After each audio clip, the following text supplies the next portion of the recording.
We'll also stay in the court where the former Buffer Stock CEO and his wife and a few others are facing 24 counts of financial impropriety. A lot later, the Ghana Armed Forces confirms arrest of a military officer for allegedly assaulting a female customer and an attendant at the pharmacy inside the Burma camp.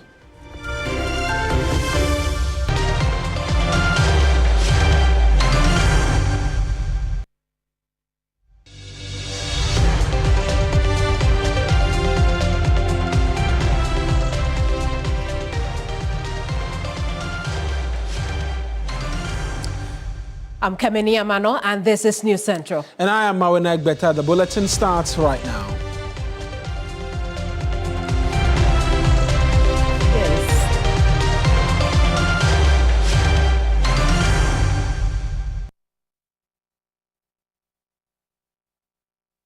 Now, first story. Former director of the National Service Authority, Osei Benchi, has been granted bail of about 800 million cedis with 6 sureties. Earlier, Esibe Enchi pleaded not guilty to 14 counts of stealing, causing financial loss to the state and money laundering. As part of the bail conditions, the sureties have to submit their IDs to the courts registry and also must have landed properties to be justified. Osesibe is to report to the NIB every first and third Wednesday of the month. Additionally, his name is to be placed on the stop list of the Ghana Immigration Service.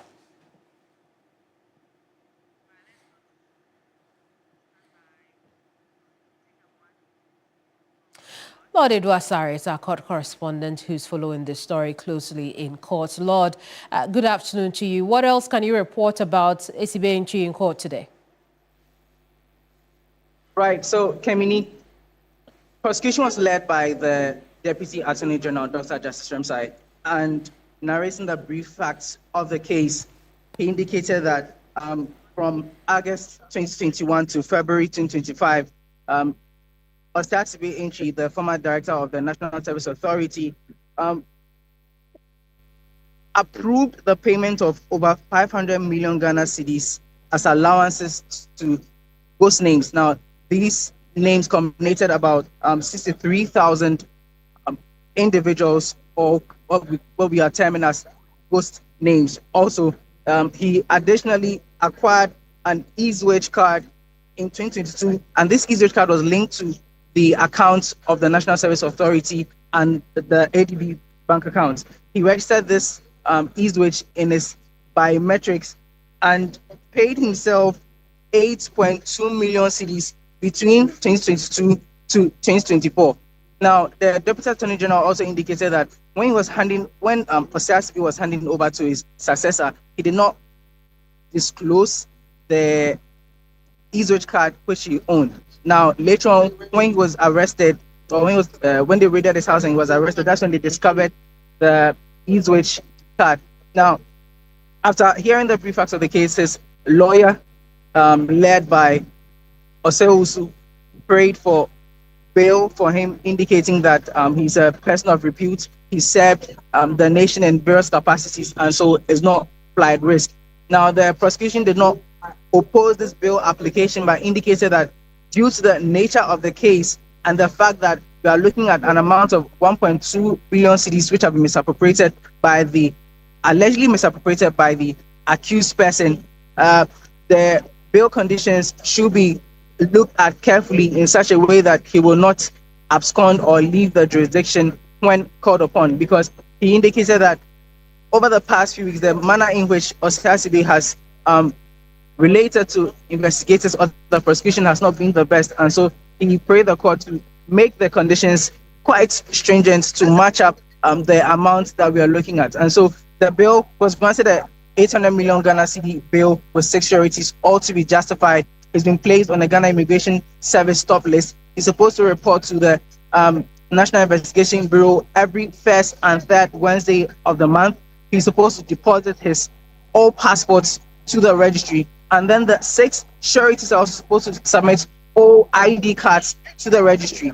And when this was done, we tried to get the lawyers to comment, but they did not speak. Osei himself was taken away from the court premises to believe the NIB court is. Now, Kemini, there's also the case of the former Buffer Stock chief executive, Hanan Abdul Wahab Aludiba, and his wife Faiza. When I was descending the court was hearing the case. They also pleaded not guilty to 24 counts of money laundering, intentional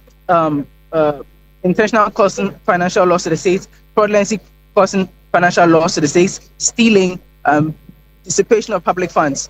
He and then his wife, they both pleaded not guilty.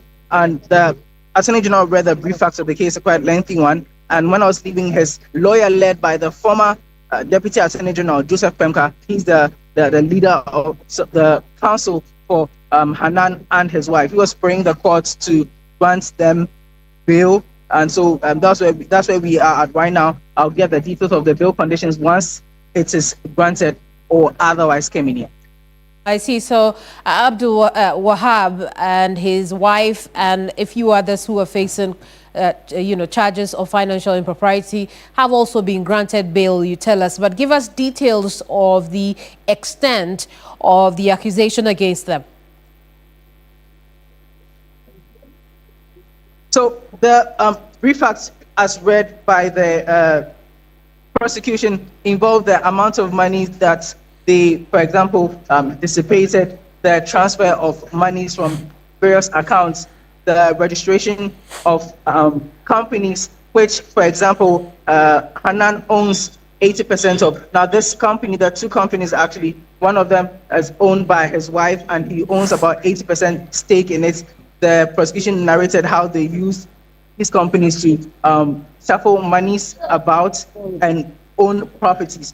Now, there's a third accused person whom the prosecution indicated that is currently on the run. There's another person who the prosecution indicated is going to be the part of the witnesses to help clarify things and put things into perspective. And so we are still monitoring this case. I'll get more details on the brief facts, and then we'll communicate it as and when things progress, Kemini. Tell us again what their bail conditions are. As of now, the lawyers are praying for the bail, and so we do not have that because they were still arguing or praying the court for the bail when I was leaving the court. And so we'll get to know that in a few moments when this is granted by the court, Kemini. Very well, then we'll leave you to go back to court and then listen in on how things are playing out. But that's our court correspondent, Lord Eduasare, giving us the very latest on two key issues being tackled by the Attorney General in court to do with the National Service Authority and the Buffer Stock Company.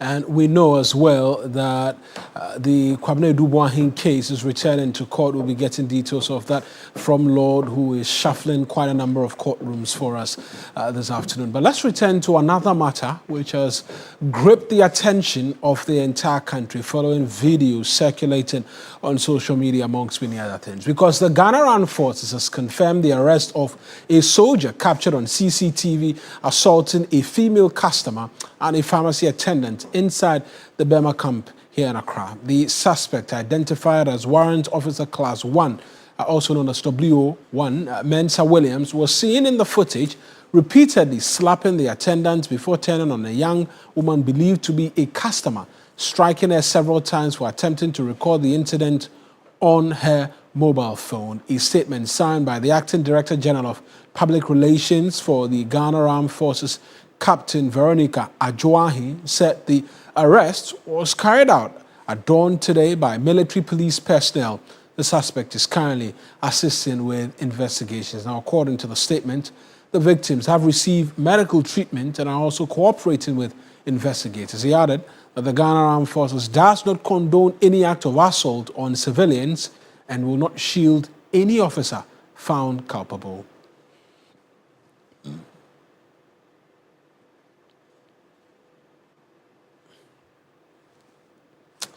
Let's go over the phone lines right now and speak to security analyst and executive director of the West African Center for Counter-Extremism, Mukhtar Mumuni. Mukhtar, I appreciate you joining us this afternoon.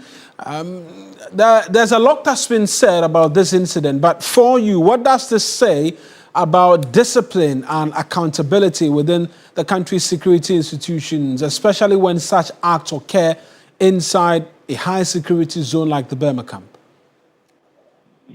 Well, first of all, the military is the most reputable institution of state that is known for the discipline in terms of conduct within the service and with the public. And so the fact has been established over decades. And so to see what we saw yesterday is a sharp contradiction in terms of what is expected of a military officer, either in uniform or in civilian attire. And I think that we need to be very firm in ensuring that that is appropriately addressed. And so far, we have seen the military police take action in terms of arrest and seeking to make him go through disciplinary process. I think that it's a huge blow in terms of the image of the military. It undermines the disciplinary image, the positive image that the military has within the Ghanaian public and beyond. And I think that everybody is interested in seeing what kind of remedial measures or disciplinary actions would be taken against this situation. Right, and you've spoken about the image. There are those who raise the question about confidence in the military's professionalism and whether or not an action like this affects this. Where do you stand on anybody who want to say that this affects confidence in the military by civilians? I think that there's a lot at stake at the moment. Too many times we've seen situations where a security officer is involved in a particular infraction or security breaches. And we expect that the measures that are taken to address that are made public, so the public can be assured that the right thing was done. But very often we do not get that communicated to the public. And I think that this is another opportunity for the military to ensure that whatever actions or right actions are taken are communicated to the public to ensure that we are assured of a sense of discipline and that they are responsive to infractions such as this. And I'm very hopeful that we would have that situation happen. This is too big a breach. It's too big a security breach not to attract that kind of response from the military, because a lot is at stake. A lot of people are disappointed in this officer because there are too many officers. So many of them are very disciplined. We have so many disciplined officers in the services. So this is a very big contradiction of what is expected within the military. And we hope that we would see the right action taken.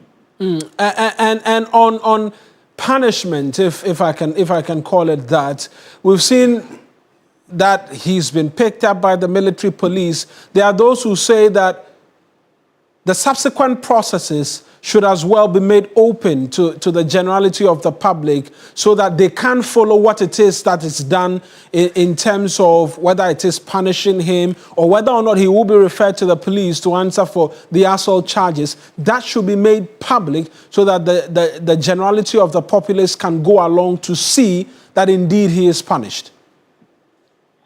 That is one way to look at it. But also often within the military, the internal procedures when it relates to an officer within the service.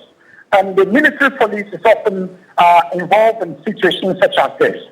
An important aspect that I expect in this case is that whatever measures are taken are communicated to the public in terms of outcomes of investigations as well as measures that have been taken, disciplinary measures that are taken against this officer. And I hope that what is going on would not be short of that. We want to ensure that we have that communicated to the public.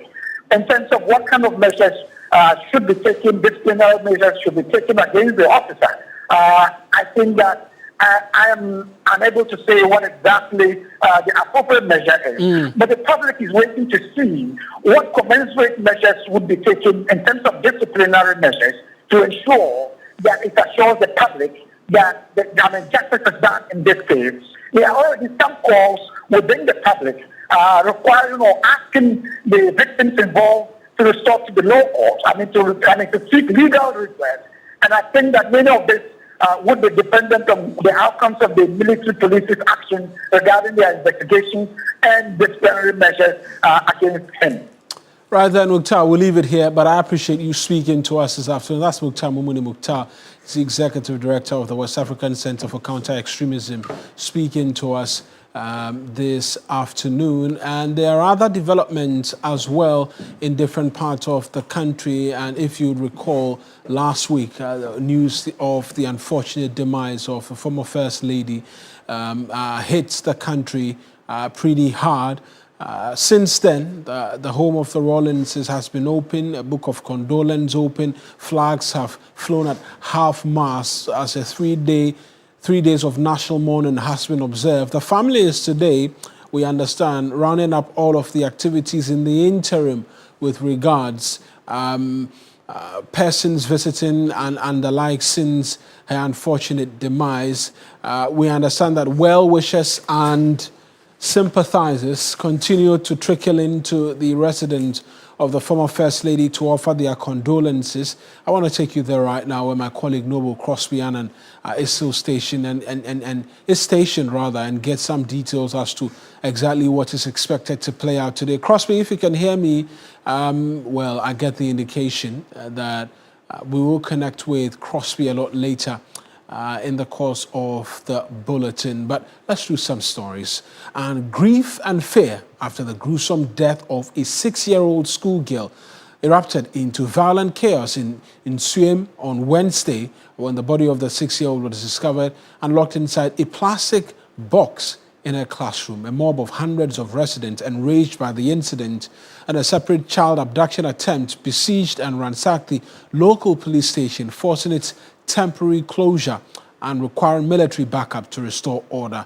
My colleague Abraham Mensah has been following this story and is on the ground to provide some more details in terms of the questions being asked. Abraham, we've heard of some of the incidents, but what broke the camel's back for these residents in their decision to besiege the police station, I should say?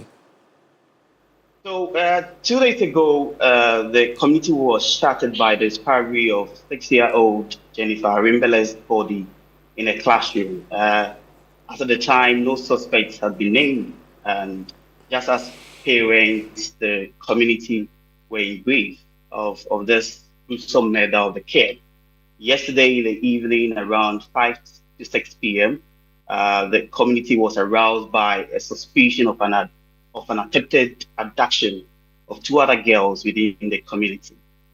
They brought the suspect to the police, and he's been identified as Sule Moses, who is a 25-year-old gentleman.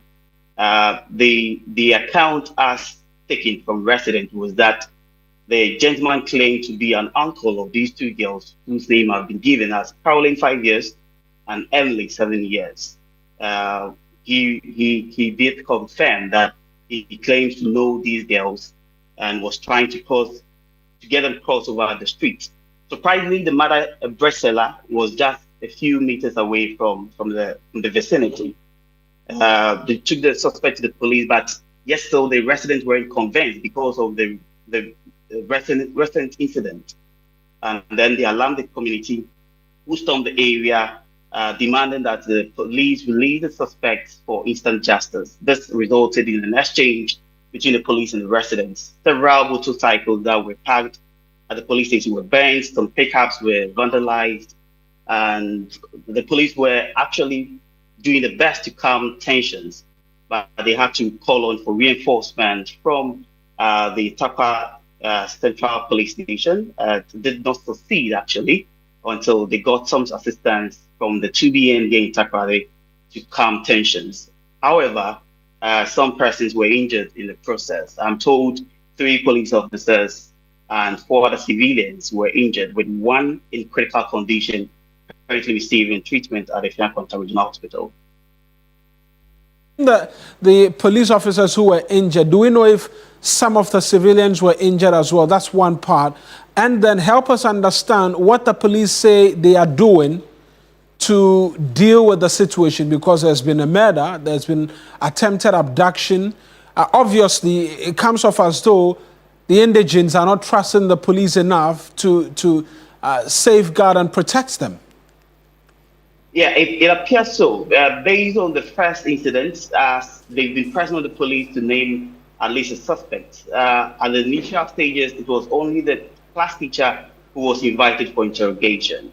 And with the latest attempted abduction and on a history of other crimes within the community, they are a bit apprehensive and do not trust the police to deal with this matter. They've carried out an extensive investigation, assuring the community that perpetrators of such crimes should be brought to book. In the meantime, the suspect, Tule Moses, is in police custody at the Western Central Police Command in Takwa. I'm told this afternoon the MC is expected to visit the community and to get to engage, particularly Jennifer's parents and that of Caroline and Emily, who nearly fell victim to this suspected abduction incident. We'll come back to you again, Abraham, as and when there's a bit in terms of updates in relation to the situation.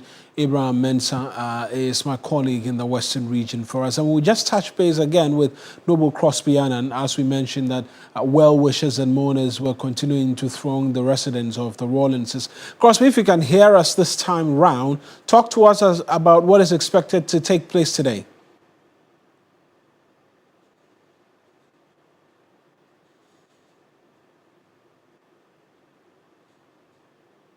Well-wishers and sympathizers as they trickling at the residence of the late former First Lady and the family led by the Abusia Payne of the family, as well as children and other family members are receiving the visitors. In your shot right now, moments ago, was the acting Chief Justice, who also came to sympathize with the family of the late former First Lady. But a lot of other dignitaries or personalities have also come to throw their weight behind the family and help them in this difficult time. Ivor Kabnat Green Street of the CPP has been here. We've also seen the Council for Independent Churches Ghana. They've also been here, as well as Legacy Girls, Women of Hope. Some companies have also come to solidarize with the family, sympathize with them, and then made a few donations. Women of Hope, Star Oil has also been here. Cocoa Board has been here. In fact, Airtel, Tigo, and Boss, they have also been represented. The leadership of these companies have come, and what they're saying is that the former First Lady contributed immensely, greatly to the establishment of the institutions as they are at the moment. So for the daughter of the former First Lady, Dr. Zenato Agyemang Rawlings, what has happened, the death, although unfortunate, is a testament of, should present us with an opportunity to remember the former First Lady for her work that she did in advocacy, in women empowerment, in speaking up, so that the younger generation will also be able to emulate and then learn from what she did, consolidate the gains that has been done, and improve upon what the situation has been, the improvement or the levels the country has risen from. A lot of people, Fritz Baffo is here as part of the family, former Chief of Staff, a former Chief of Staff at Tudaz is also here. In fact, the Ghana Girls guy, they're telling us that the family loved the youth, the family of the Rawlinses, they loved the youth and they contributed immensely to the establishment of the youth. The Ghana Film Crew Association has also been here, led by Samuel Jando. He was here to mourn with the family. And some cadre groups have also been represented here. And what they're saying is that the 31st December movement, it gave birth to these groups, so they cannot sit and then not come to support the family of the late former First Lady Nana Kunedu Agyemang Rawlings. So if you ask me, this is what has been happening here. A lot of visitors, if you go to around where the entrance of the family house is, a lot of people are coming in. They're now beginning to troop in, and the family is engaging with them, welcoming them, and explaining to them what happened. What they're telling us is that the former First Lady was very healthy the day before her passing. She went to a burial service at the Christ the King Memorial Church. She was very healthy. Unfortunately, that Thursday morning, she fell ill, and then when she was rushed to the hospital, although all the medical expertise, intelligence and skills were gathered to ensure that the former First Lady survives, it's unfortunate that that could not happen. But the family is still expecting a lot of dignitaries, a lot of sympathizers to come and throw their weight behind them, particularly at this difficult time. I then Crosby, thank you very much. My colleague Noble Crosby and still the residents of the Rawlinses, and we'll continue to bring you details from there. Now, President John Dramani Mahama has announced that Ghana has become the first African nation to make a financial contribution to the International Fund for Public Interest Media, a move he described as a demonstration of Ghana's strong belief in the vital role of independent journalism and credible information. He was speaking at the closing ceremony of Paris Peace Forum.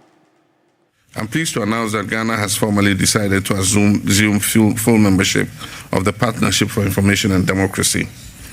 This decision has been officially communicated through the appropriate diplomatic channels, affirming Ghana's unwavering commitment to the principles of transparency, accountability, and open governance. Our landmark decision sends a clear message to the international community that Ghana remains steadfast in advancing the frontiers of freedom, upholding the rule of law, and serving as a nation that promotes democracy and good governance. In addition, I'm proud to declare that Ghana will become the first African country to make a financial contribution to the International Fund for Public Interest Media. This gesture reflects our conviction that independent journalism and reliable information are indispensable public goods. The time has come for all of us to translate our shared ideals into tangible action, to demonstrate genuine commitment to supporting public interest media and safeguarding the integrity of information. Together, we must work to win the global war against misinformation and disinformation. We leave this conference reminded that disinformation is not an abstract issue. It is shaping elections, it distorts public health response, it fuels conflicts, and undermines the fight against climate change. A decade after the Paris Accord, falsehood continues to erode public confidence in science and policy. If we're to build a sustainable planet, we must also make an informed public.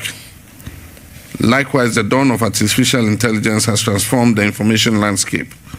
While AI offers immense opportunities for innovation, it also amplifies the risk of misinformation and economic disruption. Deep fakes, synthetic media, and algorithmic manipulation are reshaping what our societies perceive to be the truth. President John Dramani Mahama at the closing of Paris Peace Forum. He'll take us on our very first break. When we come back, we've got more stories. Don't go away.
The road from Damfa to Amrahia in the East municipality has become a growing concern for drivers and residents, raising alarm about safety and public health.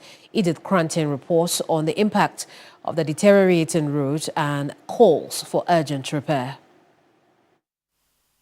Drivers on the Damfa-Amrahia stretch say their daily commute has turned into frustration. They recount the numerous potholes and undulating surfaces on many stretches, leading to frequent vehicle breakdowns and costly repairs.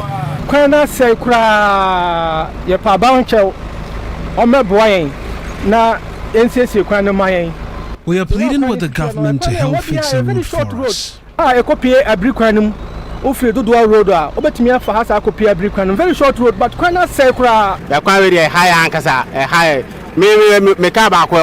one of my cars is already in the workshop. Yesterday, my ball joint was damaged. We need urgent help. They narrated spending more time and money fixing their cars than actually driving them. Residents also complained about dust pollution affecting air quality and causing respiratory challenges, especially among children and the elderly. Our road is very bad, and the dust is too much. Pregnant women find it difficult applying this road. Passengers and drivers always complain. Local officials have acknowledged the poor state of the road. We're supposed to start that construction, I think, this very month. But because it is not in the budget of the assembly, so currently what we are doing is we have contacted the Ministry of Highways to absorb it from the assembly. But it's the assembly who is still doing the same work with the highways. So somewhere latest by December, the contractor is supposed to move to sites, and I believe we'll be able to get that road tidy. Officials say plans are already underway and aims to complete the work latest by the end of the year. Residents and drivers remain hopeful that the promised repairs will finally bring relief and safer roads to the Damfa-Amrahia community.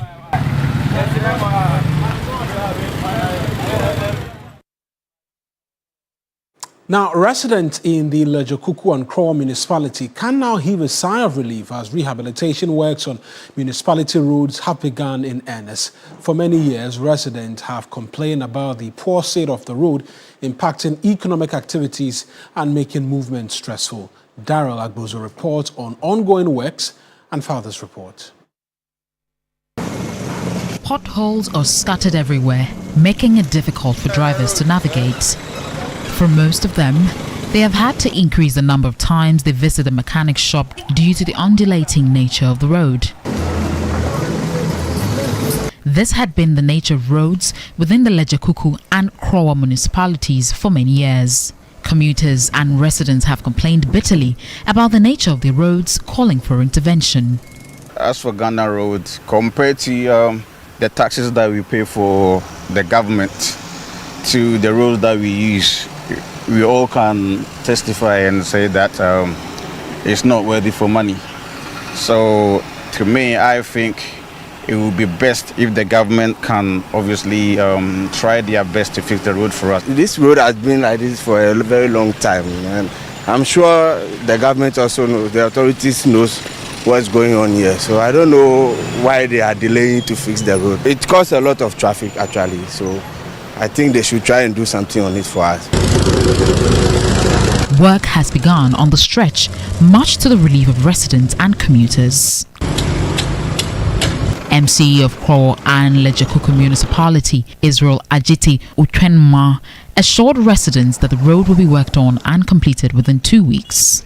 This section of the road, the Sprinters road, forms part of the repair works that has been given by Urban Road or approved by Urban Roads to Lejokuku, and we are ready to make sure the contractor moves to site maybe tomorrow within the weekend so that he gets the road repaired.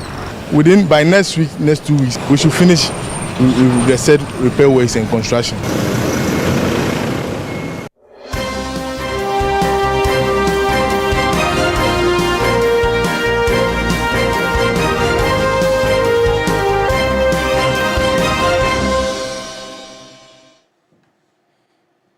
We'll now bring you news from across the regions.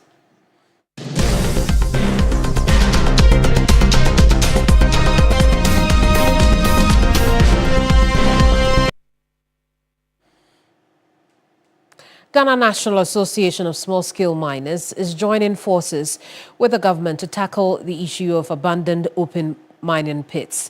The collaboration aims to promote responsible and sustainable small-scale mining, ensuring that mined lands are reclaimed and restored to the original state.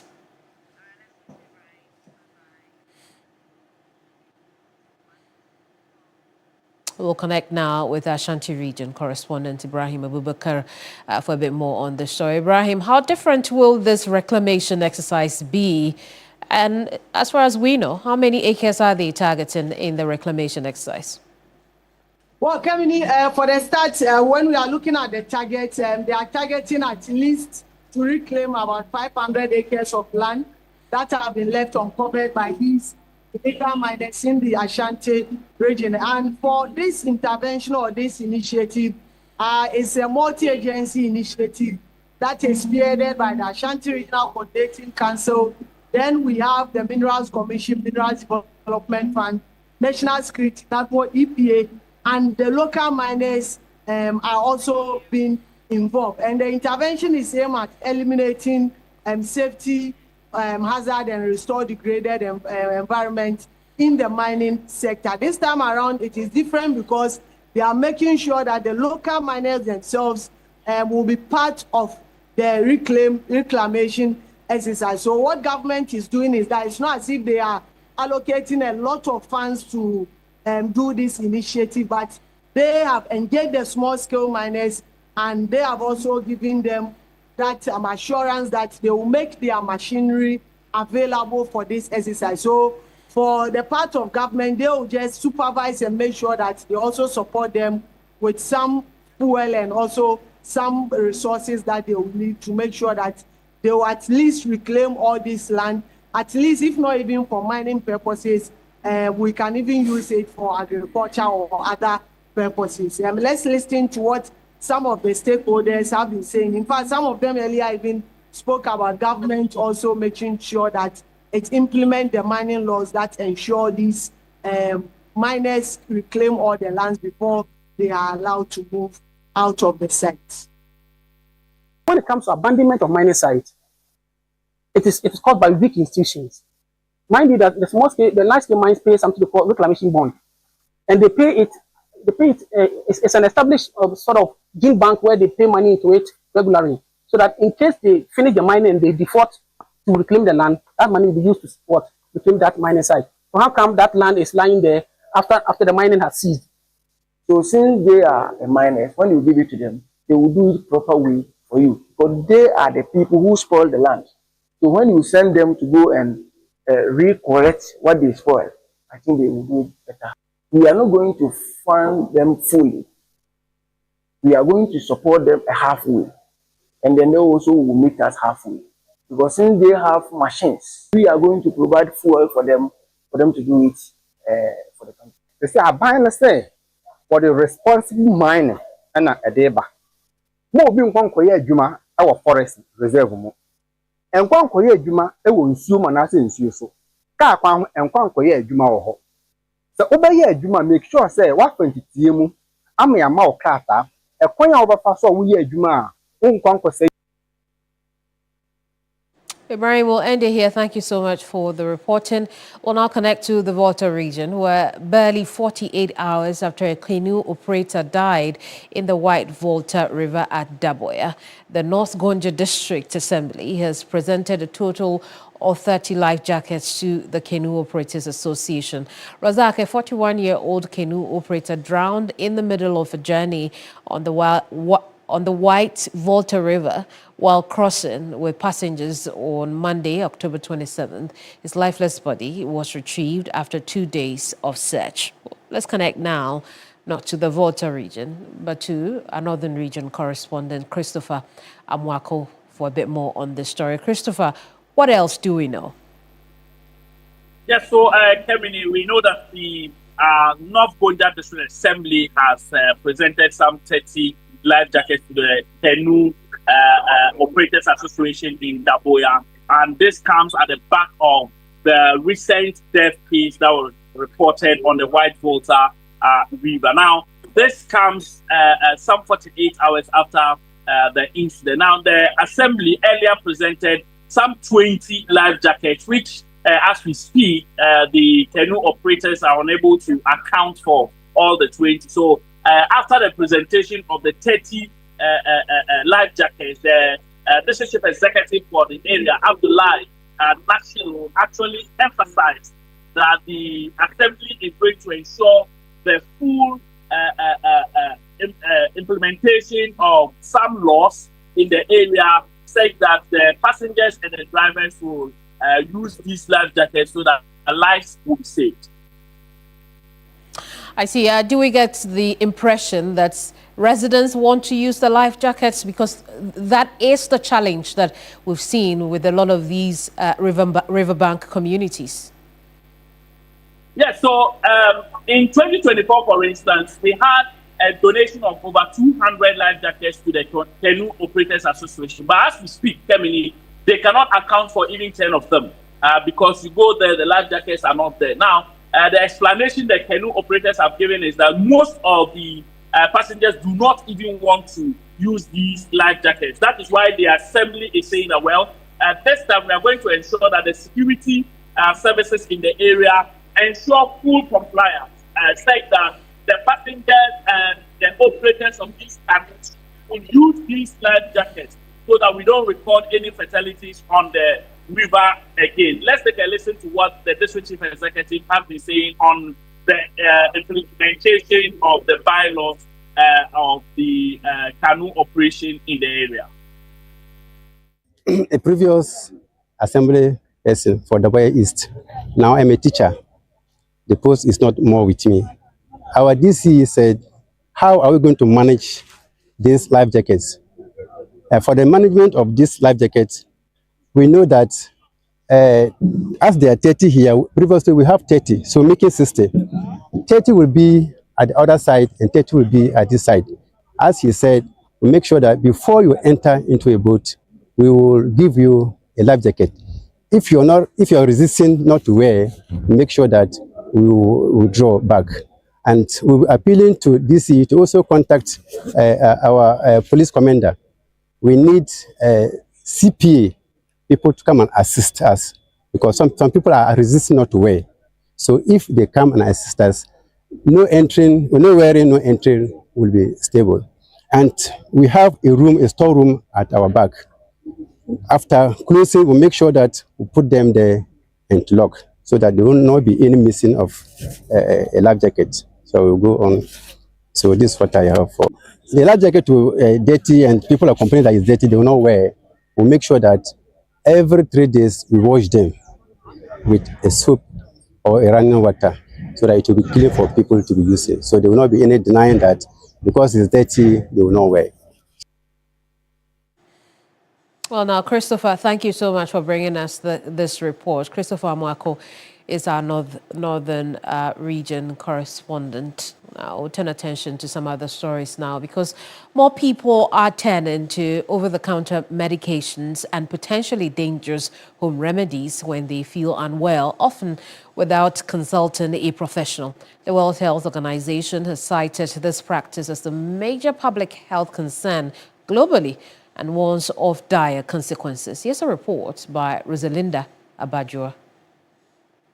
Self-medication is said to be particularly prevalent among young adults and the elderly, who often cite convenience and mistrust of healthcare professionals as reasons. Some have also urged that self-medication is being encouraged by the proliferation of social media, where unqualified individuals promote unverified treatments. The World Health Organization, WHO, has sounded the alarm on the dangers of self-medication, citing it as a major global public health concern. Here in Ghana, statistics indicate that about 53.7% of Ghanaians practice self-medication. Experts have warned that the practice can have devastating consequences, including an increased risk of adverse reactions, overdose, and even death. A cross-section of Ghanaians share their stories about self-medication. Normally, I just go to some pharmacy and tell them I want headache medicine or just some paracetamol, then I'll be okay. That's what you know, that if your head is aching, you go in for para or anything. So, because if you go to the hospital or any clinic, maybe the cost to be too much. That's why you choose to be doing it like that. So for headache, you wait for some time. If it's unbearable, then you take para. If I take the para and then I see that it's not working or it's not doing what it's supposed to do, then I know that maybe there's something more, so I just take. Because sometimes it could be stress or... A physician specialist and fellow in training in gastroenterology at the Kolebu Teaching Hospital, Dr. Fatima Mohammed, urged the public to desist from self-medication, emphasizing that the practice is harmful. You can take some paracetamol, but I must say that paracetamol is not an innocent drug. You are taking just one dose of paracetamol. Be sure that if the symptoms don't go away, you have to get to your doctor for a proper diagnosis. Some people take paracetamol for fever for a whole week, and what you are doing is that the paracetamol just makes the temperature go down, but it doesn't treat whatever is causing the rise in temperature. So you need to get proper diagnosis. You get the treatment that you require. She advised people to have first aid kits at home, at least with basic pain relievers included. You need a first aid kit at home. So you need something for pain, as I mentioned. So if you have an acute pain, let's say acute onset of a severe headache, you'd need to take something to reduce it. You also need something for in case you get a wound or a cut at home. So you need a dressing set. They also get spirit, just to clean up when you get a wound or a cut. But even after that, you need to seek medical care, because sometimes some of these cuts are not clean. You may end up getting tetanus and other bacterial infections. So after doing the first aid, which is good, you need to still see your doctor. Self-medication may offer temporary relief, but the risks far outweigh the benefits. Experts are urging the public to take responsibility for their health by consulting qualified medical professionals, which remains the most effective way to manage one's health. Well, it's News Central live on TV, so we will take another break. We'll be right back. Don't go away.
Now, a 7-year-old girl suffered burns to her genital area after a 24-year-old woman allegedly punished her for bedwetting. Although the matter was initially reported, the family says police dismissed it because they were told the suspect is not a blood relative. Christabel Trevor has the details. Amina is 7 years old. She bedwets, and because of that, she was allegedly burnt with a hot spoon in her private part. The case was initially closed. However, it has now been reopened. Her mother says she was not informed when it happened.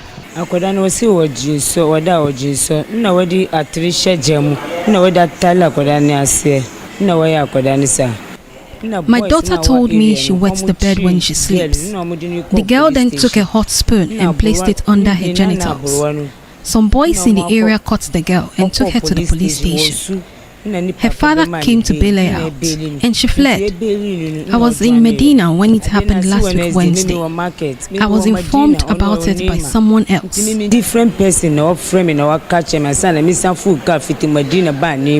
Amina confirmed she was burned after wetting the bed, something health experts say is common among children and requires support, not punishment.